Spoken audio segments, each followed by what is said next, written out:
मेरे प्यारे प्रतियोगियों, आप लोगों का इंस्पायर हब में स्वागत है, वेलकम है। आज हम लोग समास की चर्चा करेंगे। कल की कक्षा में हम लोग शब्द विचार क्लियर कर लिए थे।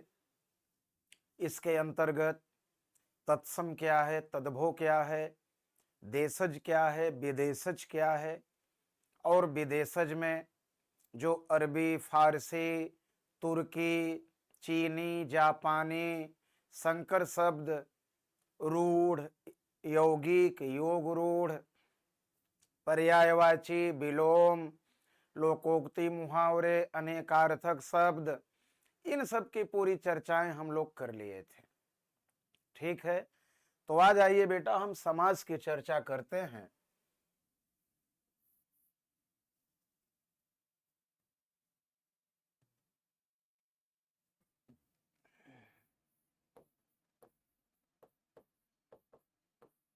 समास बनता कैसे है?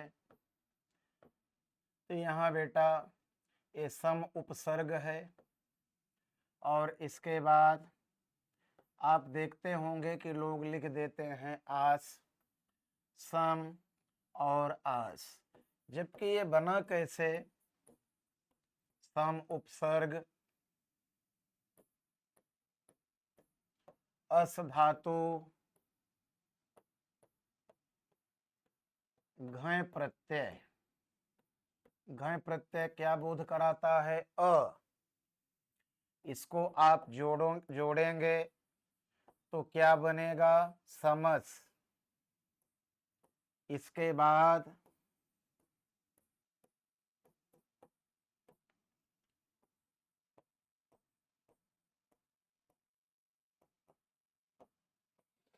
अत उपधायाः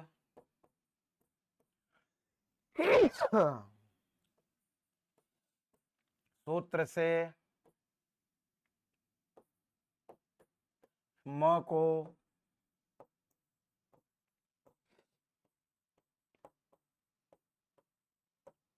वृद्धि आदेश होने पर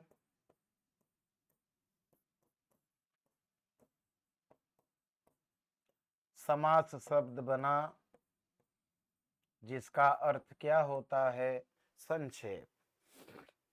ध्यान देना बेटा, वैसे तो हमेशा जो बोलचाल में लोग कह देते हैं कि सम प्लस आस से समास बनता है, परंतु जैसे ही आप इसकी बेटा व्युत्पत्ति करेंगे, व्युत्पत्ति जब करेंगे तो सम, यहां म में देखो हलंत है, अस धातु है, घय प्रत्यय, यह बेटा घय प्रत्यय अ का आगम करता है, तो जैसे ही आप जोड़ोगे स, म हलंत है, अ मिला पूरा म हो गया, स आधा है, घय प्रत्यय बेटा अ मिला, समस बन गया। इसके बाद अत उपधाया सूत्र से म को वृद्धि माने बड़ा आदेश हुआ तो समास बना, जिसका अर्थ होता है संक्षेप। समझ गए? समास की परिभाषा क्या है? समास का अर्थ ही होता है संक्षेप, छोटा, संक्षिप्त। जब दो या दो से अधिक शब्दों को आपस में इस प्रकार जोड़ा जाए, इस प्रकार मिलाया जाए कि उनके आकार में कमी आ जाए, परंतु उसके अर्थ पर कुछ भी प्रभाव न पड़े, तो ऐसे शब्दों को ही समास कहा जाता है। क्या है समास की परिभाषा? जब दो या दो से अधिक शब्दों को आपस में इस प्रकार जोड़ा जाए, इस प्रकार मिलाया जाए कि उनके आकार में कमी आ जाए, परंतु अर्थ पर कुछ भी प्रभाव न पड़े, तो ऐसे शब्द को ही समास कहा जाता है। जैसे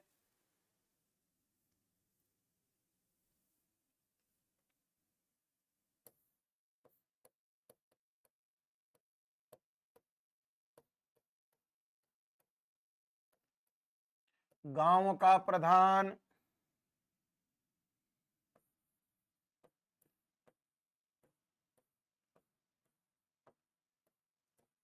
घोड़े पर सवार,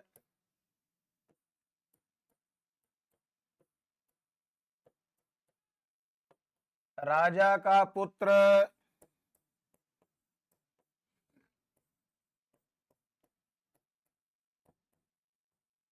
राष्ट्र का स्वामी। बेटा आपने समास की परिभाषा दिया कि जब दो या दो से अधिक शब्दों को आपस में इस प्रकार जोड़ा जाए अथवा मिलाया जाए कि उनके आकार में कमी आ जाए। देखो, गांव का प्रधान, ये दो या दो से अधिक शब्द हैं कि नहीं है इसमें, है ना, है ना। अब आपको समास माने क्या छोटा करना है, तो बेटा ये क्या हो जाएगा, ये हो जाएगा ग्राम प्रधान। ये क्या हो जाएगा बेटा, घुड़सवार। भैया ये क्या हो जाएगा, राजपुत्र। ये क्या हो जाएगा, राष्ट्रपति। यहां समास हो गया बेटा। यहां दो या दो से अधिक शब्द थे, इसको आपने संक्षेप कर दिया तो ये समास बन गया। समझ गए। फिर अगर आपसे कहा जाए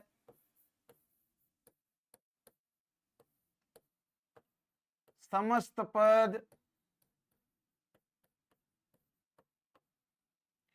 या सामासिक पद क्या होता है, तो बेटा इसकी परिभाषा है, समास के निर्दिष्ट नियमों से बने हुए पद को समस्त पद कहा जाता है। समास के निर्दिष्ट नियमों से बने हुए पद को, बेटा निर्दिष्ट क्या है, जो निश्चित किए गए नियम हैं वही निर्दिष्ट नियम कहलाते हैं। जैसे अभी मैंने आपसे कहा बेटा यहां पर लिखा जाए घुड़सवार, यहां लिखा जाए राजपुत्र। ये क्या है, ये समस्त पद है। और अगर इसी को कहा जाए बेटा समास विग्रह क्या होता है, समस्त पद, तो आप कह दिए कि समास के निश्चित किए गए नियमों से जो पद बनते हैं वो समस्त पद कहलाते हैं। अगर बेटा कहा जाए कि समास विग्रह क्या है, तो कहोगे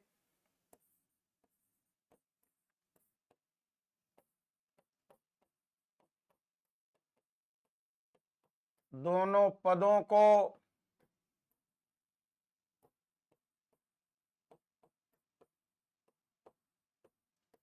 अलग करने की प्रक्रिया को समस्त पद कहते हैं। जैसे बेटा घुड़सवार है तो इसको अलग करोगे, विग्रह करोगे तो क्या हो जाएगा, घोड़े पर सवार। बेटा राजपुत्र को अलग करोगे तो क्या हो जाएगा, राजा का पुत्र। बात समझ गए। तो अभी हमने समास कैसे बना, समास की क्या परिभाषा होती है, समस्त पद या सामासिक पद क्या होता है, अथवा समास विग्रह क्या होता है, इसकी चर्चा हमने आपके समक्ष किया। इसे आप समझ लेना, दिमाग में रख लेना बेटा। आगे आओ। अब एक बात आप दिमाग में नोट कर लीजिए कि समास में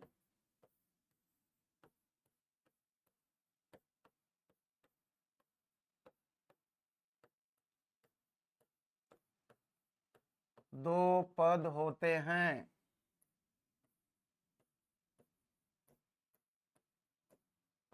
पहला पद, दूसरा पद। जो पहला पद होता है बेटा उसको हम पूर्व पद कहते हैं, और जो दूसरा पद होता है बेटा उसको हम उत्तर पद कहते हैं। ये आपको जानना बहुत ही आवश्यक है कि समास में भी दो पद बनते हैं, प्रथम पद और द्वितीय पद। प्रथम पद को हम पूर्व पद के नाम से जानते हैं और बेटा द्वितीय पद को हम उत्तर पद के नाम से जानते हैं, और इन्हीं दोनों पदों के आधार पर हम समास का निर्धारण करते हैं। ये बेटा बेस रहा समास का। आप जैसे प्रतियोगियों को इसके विषय में जानना बहुत ही आवश्यक है, इसको समझिएगा। अब आइए हम आगे भेद की ओर बढ़ते हैं। फिर बेटा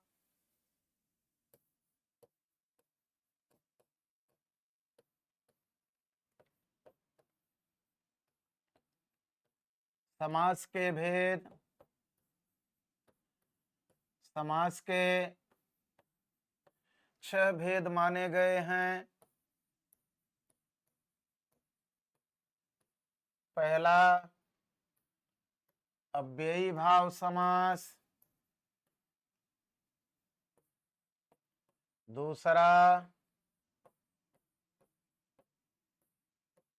तत्पुरुष समास, तीसरा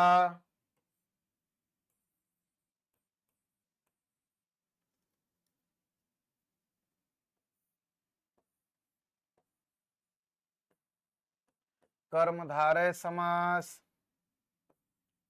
चौथा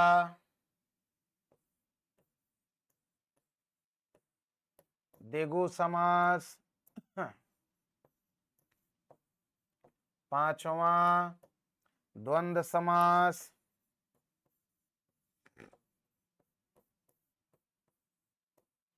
छठवां बहुव्रीहि समास। ये बेटा देख लो, समास के 6 भेद हैं। पहला समास अव्ययी भाव समास, दूसरा तत्पुरुष समास, तीसरा कर्मधारय समास, चौथा द्विगु समास, पांचवा द्वंद्व समास, छठवां बहुव्रीहि समास। ये 6 समास आपके लिए बेटा इम्पोर्टेंट हैं और बहुत सरल है। मैं चाहूंगा कि आप कितने भी पढ़ने में अच्छे तेज हों, प्रतिभावान हों, होनहार हों, लेकिन इस वीडियो को आप जरूर देखिएगा, समझिएगा। विश्वास दिलाता हूं आपका कॉन्सेप्ट एकदम क्लियर हो जाएगा बेटा। अब आइए एक एक समास को हम लोग जानें। बेटा यहां पहला है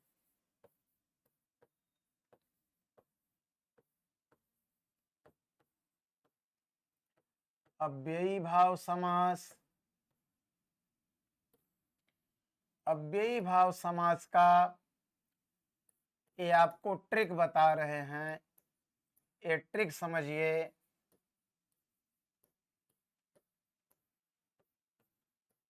पहला पद प्रधान,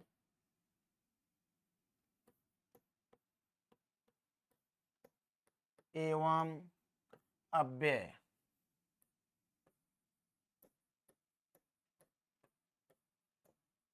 दूसरा पद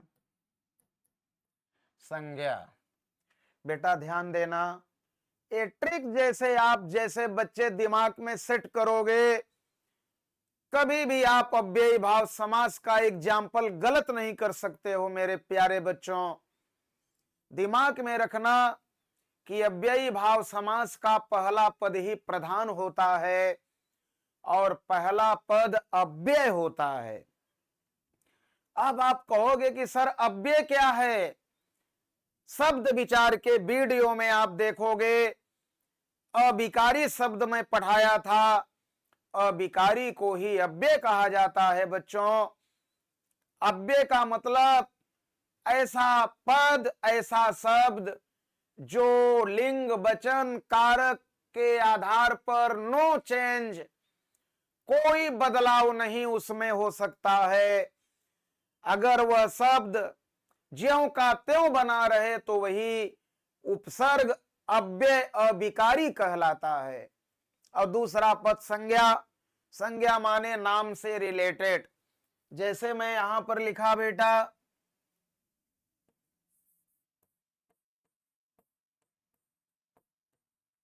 प्रतिदिन,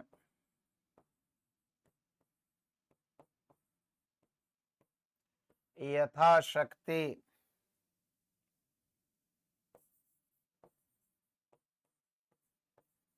यथारूप, आमरण,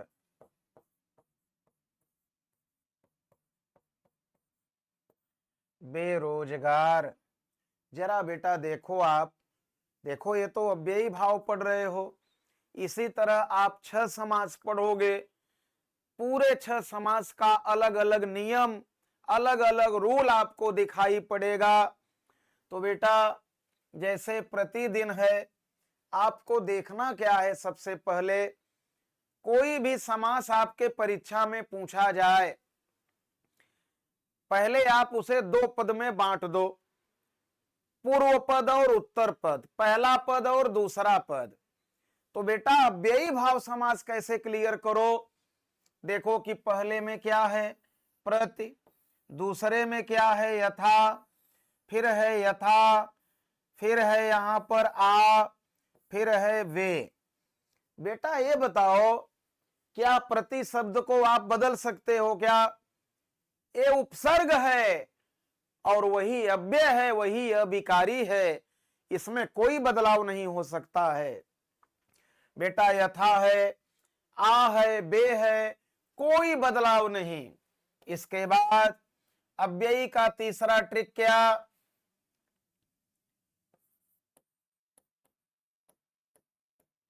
उदाहरण में द्वित्व। ध्यान रखना, एक अव्ययी का पहला पद अव्यय से हो गया और एक ऐसा पद बनेगा कि वही डबल 2 बार रिपीट हो जाएगा। बेटा द्वित्व का मतलब वही पद 2 बार आ जाएगा। जैसे रातों रात, दिनों दिन, हाथों हाथ। ये बेटा तुम्हारा यद्यपि ये परीक्षा में आपके सी सेट में न के बराबर रहता है, लेकिन हमारा कर्तव्य क्या है, आप जैसे प्रतियोगियों के कॉन्सेप्ट को क्लियर कर देना। तो अव्ययी भाव में दिमाग यही रखना आप कि कोई भी एग्जाम्पल बेटा रट के आप परीक्षा नहीं दे सकते हो, कॉन्सेप्ट क्लियर करो। कोई भी एग्जाम्पल आए, हजारों लाखों करोड़ों, पहला पद अव्यय, और अव्यय मीन्स उपसर्ग, उपसर्ग मीन्स अविकारी, और मतलब ऐसा पद जो ज्यों का त्यों रहे, उसमें कोई बदलाव न हो, वही अव्ययी भाव है। अथवा ऐसा एग्जाम्पल कि उदाहरण में 2 बार वही रिपीट हुआ हो बेटा, जैसे रातों रात, दिनों दिन, हाथों हाथ, ये आपका अव्ययी भाव समास है। बस इतना आप जैसे प्रतियोगियों के लिए पर्याप्त है। इस वीडियो को गंभीरता से समझना और अपने कॉन्सेप्ट को क्लियर करना बेटा। अब आइए आगे हम बढ़ते हैं तत्पुरुष समास की ओर। बेटा ये हमारा दूसरा है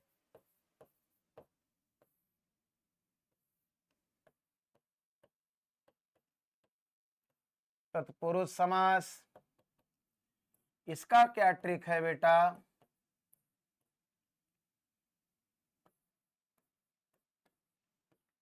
उत्तर पद के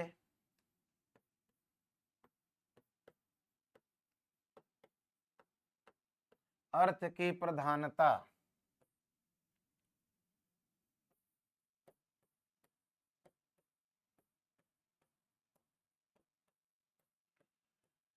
दोनों पदों के बीच कारक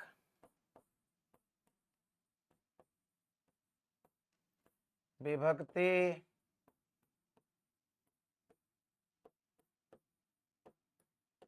चिन्ह का लोप।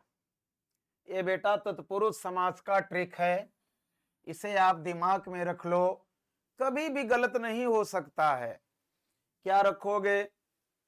उत्तर पद के अर्थ की प्रधानता। उत्तर पद मतलब दूसरा पद अर्थ प्रधान होगा। अब कैसे आप क्लियर करोगे कि दूसरा पद अर्थ प्रधान हो? आप पहले पद और दूसरे पद को पढ़ोगे और देखोगे कि क्या दोनों पदों के बीच में कोई कारक विभक्ति चिन्ह का लोप तो नहीं है। कारक विभक्ति चिन्ह क्या होता है मालूम है? अभी आगे हम आपको समझा रहे हैं। जैसे यहां बेटा लिखा जाए राजपुत्र, यहां लिखा जाए राजकुमार, बेटा यहां लिखा जाए घुड़सवार। अब आप देखो, अब जैसे राज है और पुत्र है, अब पुत्र ये आपका दूसरा पद है। अब आप देखो कि पुत्र से प्रश्न पूछो कि अरे पुत्र लिखा है, किसका पुत्र है? तो पहला पद आपको आंसर देगा राजा का पुत्र। तो यहां चिन्ह का आया, का। कौन चिन्ह आया? का, जो षष्ठी विभक्ति संबंध कारक का चिन्ह है, का। तो यहां पर जो बेटा का है ये चिन्ह है, तो यही आपका तत्पुरुष क्लियर किया। फिर बेटा यहां राजकुमार है, कुमार से आपने प्रश्न किया, बोले किसका कुमार? बोले राजा का कुमार, राजा का लड़का। घुड़सवार, बेटा आपने घुड़सवार सवार से प्रश्न किया कि काहे पर सवार? तो पहला प्रश्न आपको आंसर दिया घोड़े पर सवार। तो यही बेटा विभक्ति चिन्ह है। आइए आगे इसके भेदों को पढ़ते हैं, तो अपने आप कारक विभक्ति चिन्ह का ज्ञान आपको हो जाएगा।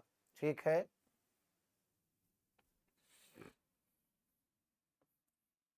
तो बेटा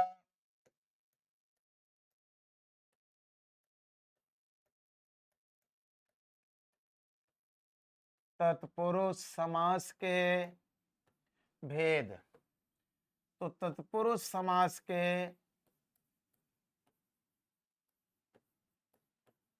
6 भेद होते हैं।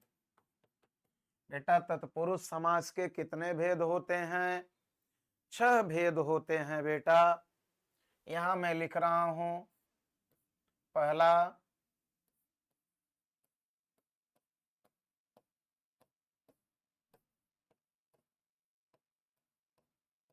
द्वितीया तत्पुरुष,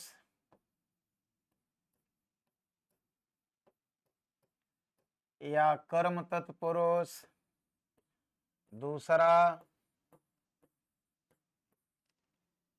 तृतीया तत्पुरुष, या करण तत्पुरुष। तीसरा चतुर्थी तत्पुरुष, या संप्रदान तत्पुरुष। चौथा पंचमी तत्पुरुष, या अपादान तत्पुरुष। पांचवा षष्ठी तत्पुरुष, या संबंध तत्पुरुष। छठवां सप्तमी तत्पुरुष, या अधिकरण तत्पुरुष। ये बेटा समास के 6 भेद माने गए हैं। द्वितीया तत्पुरुष, तृतीया तत्पुरुष, चतुर्थी तत्पुरुष, पंचमी तत्पुरुष, षष्ठी तत्पुरुष और सप्तमी तत्पुरुष। बेटा द्वितीया तत्पुरुष को हम किस नाम से जानते हैं? कर्म तत्पुरुष। और इसका चिन्ह क्या होता है? को। तृतीया तत्पुरुष को किस नाम से जानते हैं? करण तत्पुरुष, इसका चिन्ह क्या होता है? से या द्वारा। बेटा चतुर्थी तत्पुरुष, इसका चिन्ह क्या होता है? के लिए। पंचमी तत्पुरुष, इसका चिन्ह क्या होता है? से। अलगाव, अलगाव माने से चिन्ह होगा अलग होने के अर्थ में। फिर बेटा षष्ठी, इसका चिन्ह क्या? का, की, के। फिर बेटा सप्तमी अधिकरण का चिन्ह क्या? में या पर। ये आपका चार्ट देख लो, लिख लेना, स्क्रीनशॉट ले लो बेटा। द्वितीय तत्पुरुष का चिन्ह क्या है? को, मतलब दो पदों के बीच में को चिन्ह का बोध होगा। तृतीय तत्पुरुष से या द्वारा। चतुर्थी के लिए। पंचमी से अलग अलग होने के अर्थ में। षष्ठी का, की, के।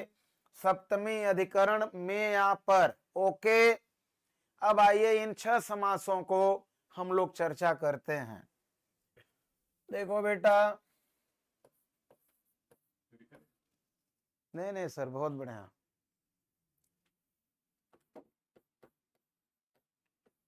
यहां द्वितीय तत्पुरुष, इसका चिन्ह क्या? को। जैसे यहां लिखा जाए पॉकेट मार, चिड़ी मार, स्वर्गगत,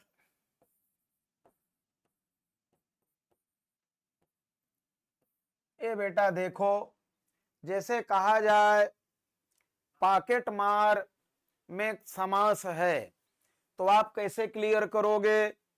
द्वितीय पद को, उत्तर पद को आप पढ़ोगे मार, पहला पद आपको आंसर देगा क्या मारने वाला? पॉकेट, पॉकेट मारने वाला। तो यहां चिन्ह क्या आया? को।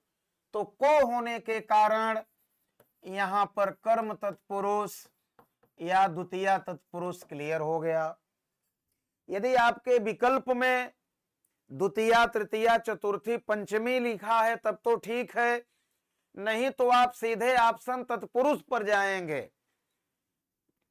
द्वितीय तत्पुरुष से लेकर षष्ठी तत्पुरुष तक कोई भी एग्जाम्पल बेटा आएगा, आप सीधे तत्पुरुष की ओर ही जाएंगे, इतना ध्यान रखिएगा।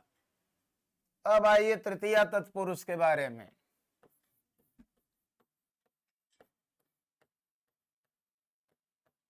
तृतीय तत्पुरुष का चिन्ह क्या है? से या द्वारा। जैसे बेटा यहां कहा जाए अकाल पीड़ित, रस भरा, सूर रचित, तो आप देखेंगे द्वितीय पद उत्तर पद है पीड़ित, पहला पद आपको आंसर देगा अकाल पीड़ित, मीन्स अकाल से पीड़ित। से आ गया, से बेटा आ गया, तो तृतीय तत्पुरुष समास का बोध हो गया। जैसे रस भरा, रस से भरा, तो से होने के कारण तृतीया हो गया। सूर रचित, सूर के द्वारा रचित, तो बेटा यहां द्वारा, से या द्वारा तृतीया तत्पुरुष का बोध कराता है। फिर बेटा चतुर्थी तत्पुरुष के लिए, चिन्ह क्या है? के लिए। कहा जाए हवन सामग्री,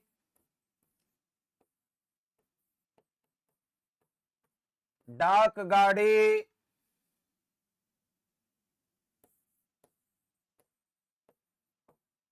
हथकड़ी। ध्यान देना, अब सामग्री है, पहला जो पद है हवन, वो उचित चिन्ह बताएगा, हवन के लिए सामग्री है, के लिए जोड़ दिया, तो यहां चतुर्थी तत्पुरुष। डाक गाड़ी, बोले गाड़ी है, क्या यह गाड़ी आपको बैठाएगी, कहीं आपको छोड़ेगी? आंसर मिला नहीं, डाक के लिए गाड़ी है। बेटा हथकड़ी, कड़ी का मतलब जंजीर। जो पुलिस दरोगा लोग आपको यू आर अंडर अरेस्ट करते हैं, तो हाथ के लिए वो कड़ी है। ऐसा नहीं कि आपको पकड़े गर्दन में लगा दिए, पेट में लगा दिए, तो यहां के लिए का बोध कराया, तो यहां चतुर्थी तत्पुरुष हो गया। फिर बेटा पंचमी तत्पुरुष, पंचमी तत्पुरुष से अलगाव। जैसे बेटा कहा जाए अश्वपतित, कहा जाए वृक्ष पतित, पदच्युत,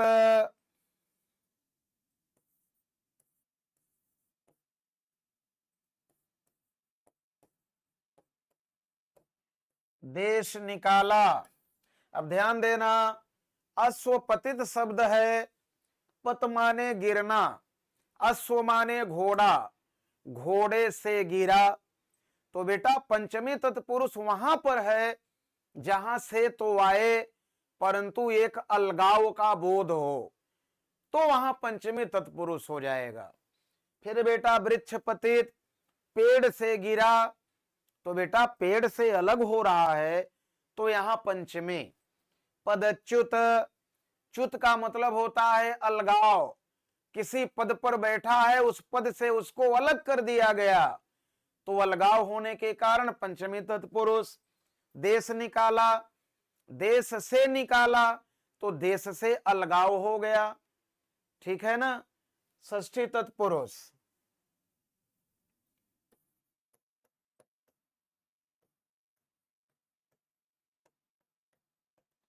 बेटा षष्ठी तत्पुरुष में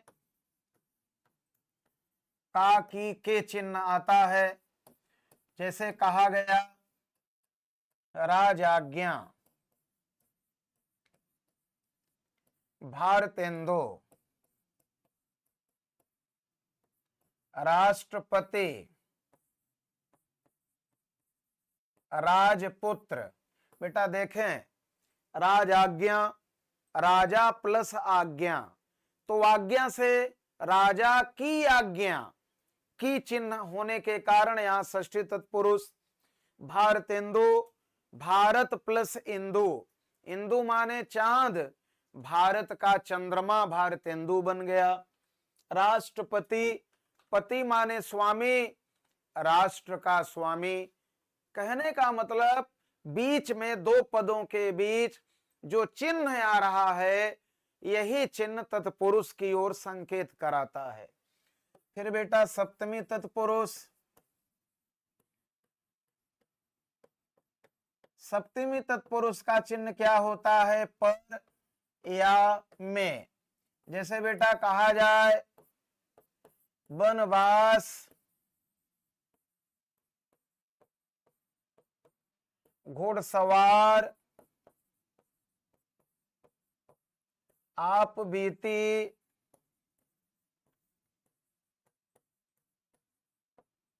हरफन मौला। देखो कहा वनवास, वास माने रहना। अब उत्तर पद से आपने क्लियर किया तो पहला पद आंसर दिया वन में रहना। सवार, घोड़े पर सवार, में पर, आप बीती, बोले बीती, पहला प्रश्न आंसर दिया आप पर बीती।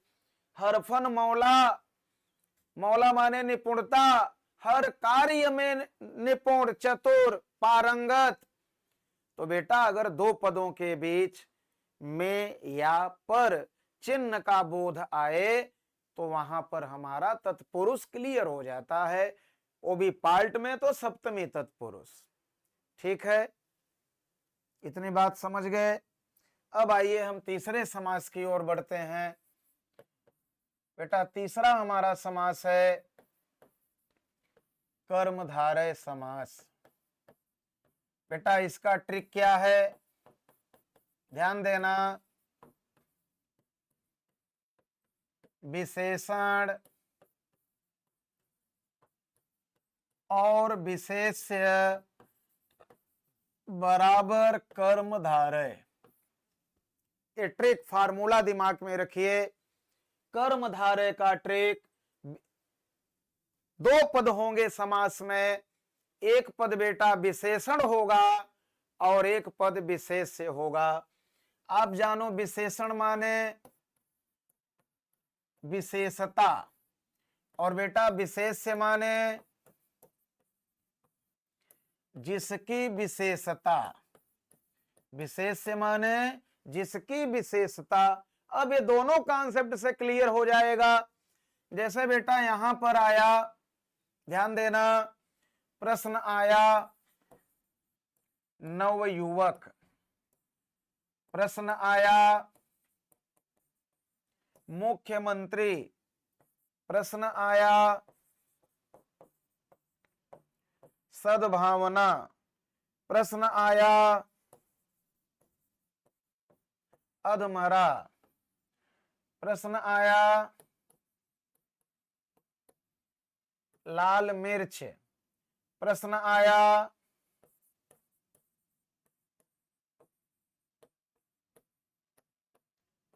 सफेद घोड़ा। बेटा देखो, अब कर्मधारय आप क्या कह रहा है, युवक, एक पद विशेषण और एक पद विशेष्य। विशेषण माने विशेषता और विशेष्य माने जिसकी विशेषता बताई जाए। यार आप लोग तो कॉम्पिटिटिव हो, इतनी सी बात को चुटकियों में आपको क्लियर करना चाहिए। बोले युवक है, युवक की विशेषता है, नया युवक है, नव युवक है। मंत्री है, बोले नहीं मुख्यमंत्री, चीफ है, विशेषता है। बोले भावना, बताए नहीं सद, अच्छी भावना है। बोले मरा, बोले नहीं अध मरा, अभी आधा ही मरा है। बोले मिर्च, बोले लाल मिर्च। बोले घोड़ा, बोले विशेषता सफेद घोड़ा। तो बेटा एक कर्मधारय का ट्रिक है।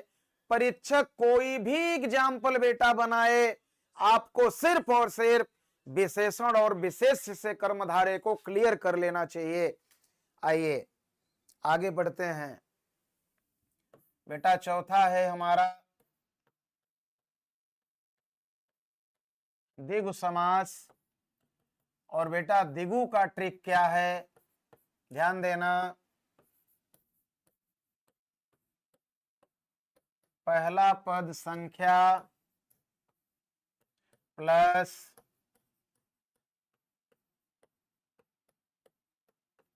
दूसरा पद संज्ञा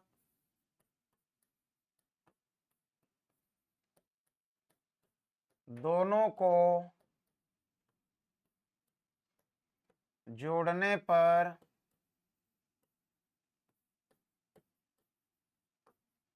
सार्थक समूह का बोध। एक ट्रिक है, कभी भी आप द्विगु समास गलत नहीं होगा बेटा। करना क्या है, पहला पद संख्या होना चाहिए, दूसरा पद संज्ञा होनी चाहिए, और बेटा दोनों को जब आप जोड़ो तो एक समूह, और कैसा समूह, सार्थक समूह का बोध कराना चाहिए। सार्थक माने जो हमारे पास भी है और आपके पास भी है, वही सार्थक समूह होता है। जैसे बेटा कई बार आपके परीक्षा में प्रश्न आया चौराहा, प्रश्न आया पंचवटी, चौराहा पंचवटी, पंजाब, सप्ताह।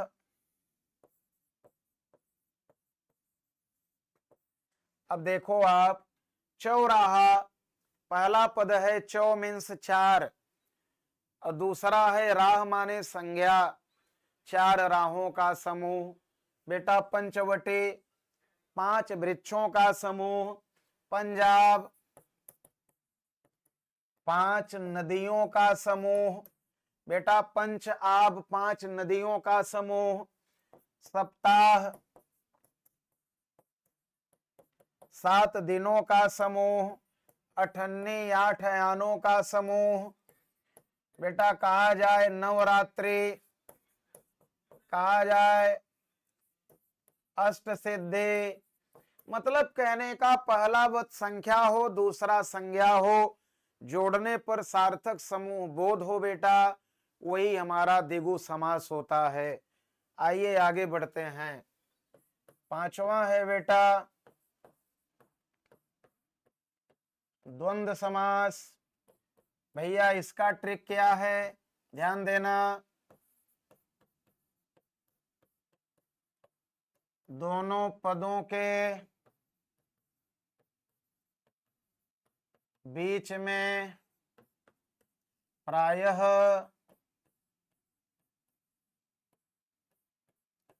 योजक चिन्ह लगा रहेगा।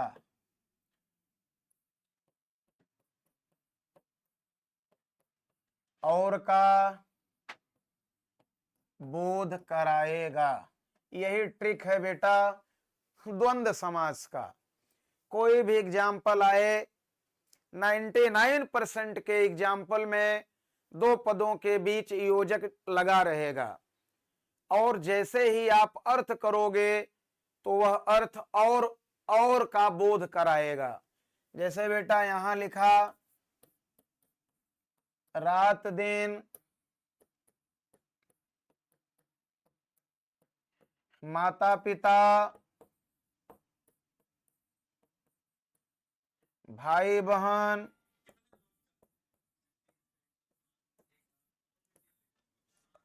अहिनकोल,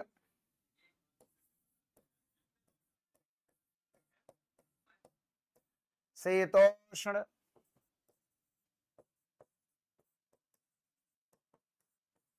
देखो अब ये द्वंद्व बिल्कुल बेटा क्लियर रहता है। जैसे यहाँ रात दिन है, बीच में योजक लगा है तो द्वंद्व है रात और दिन।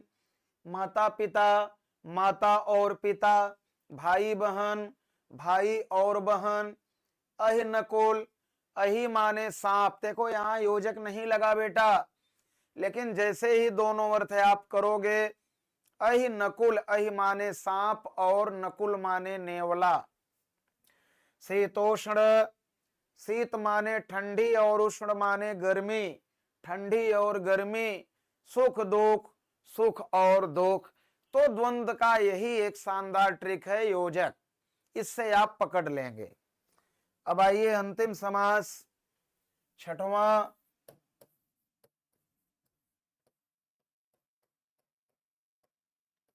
बेटा बहुव्रीहि समास। और बहुव्रीहि का ट्रिक क्या है बेटा, इसका ट्रिक है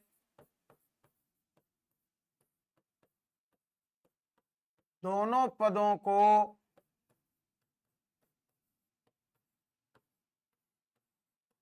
जोड़ने पर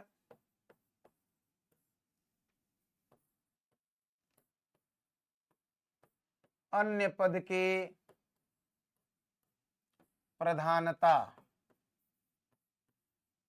अन्य पद का मतलब विशेष अर्थ। यही दिमाग में रख लो, कभी भी बहुव्रीहि समास में आप गच्चा नहीं खाओगे। दोनों पद को देखो, दोनों पद को जैसे जोड़ोगे एक अन्य अर्थ आने लगेगा, और वो भी बेटा जो अन्य अर्थ आएगा वो किसी विशेष अर्थ को बताएगा, साधारण अर्थ को नहीं बताएगा बच्चों, विशेष अर्थ को बताएगा, वही बहुव्रीहि हो जाएगा।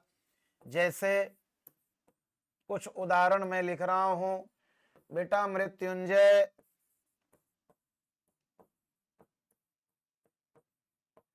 चंद्रमौली, चतुरानन, दशानन,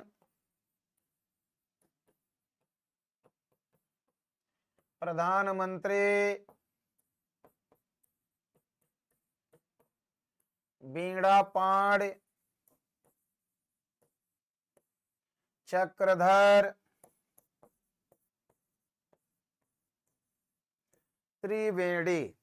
देखो बेटा, जैसे आपने मृत्युंजय कहा तो एक पद है मृत्यु और दूसरा है जय, माने मृत्यु को जीतने वाला। तो अब आप बताइए, मृत्यु को जीतने वाला हम हैं कि आप हैं कि हमारे कोई रिलेटिव हैं? ये कोई विशेष व्यक्ति है, ये भगवान शिव जी के लिए कहा गया, तो विशेष अर्थ आ गया ना शिव जी। तो विशेष अर्थ आ जाए तो बेटा वही बहुब्रीहि समास हो जाता है। चंद्रमौली, मौली माने मस्तक, माथे पर चांद है जिसके, तो आप बताओ माथे पर चांद किसके है? वो भगवान शिव जी हैं, तो विशेष अर्थ अपने आप निकल गया। बेटा चतुरानन, आनन माने मोख, चार है मुख जिसके, तो विशेष अर्थ ब्रह्मा जी के निकल गया। दशानन, 10 हैं आनन जिसके, 10 हैं मुख जिसके, ये रावण के लिए कहा गया। बेटा प्रधानमंत्री, मंत्रियों में प्रधान है जो, अर्थात पूरे देश का एक ही विशेष व्यक्ति होता है जो प्रधानमंत्री होता है।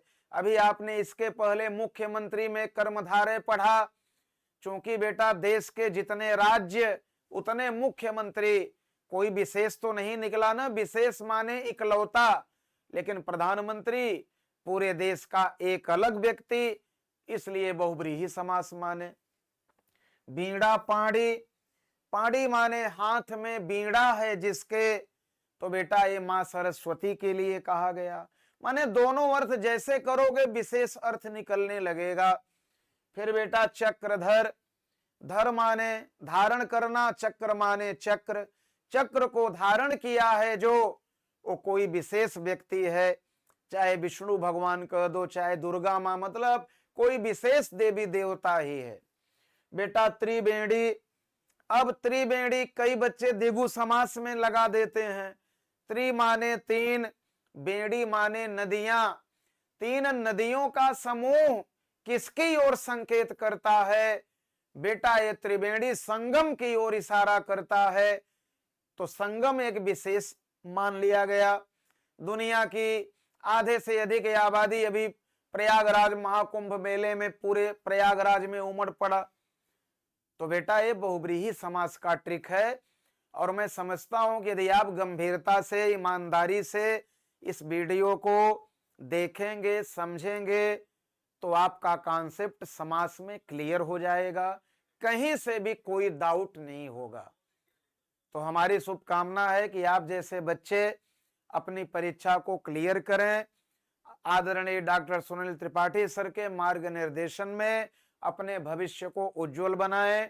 ढेर सारी मंगल कामनाओं के साथ बहुत बहुत धन्यवाद।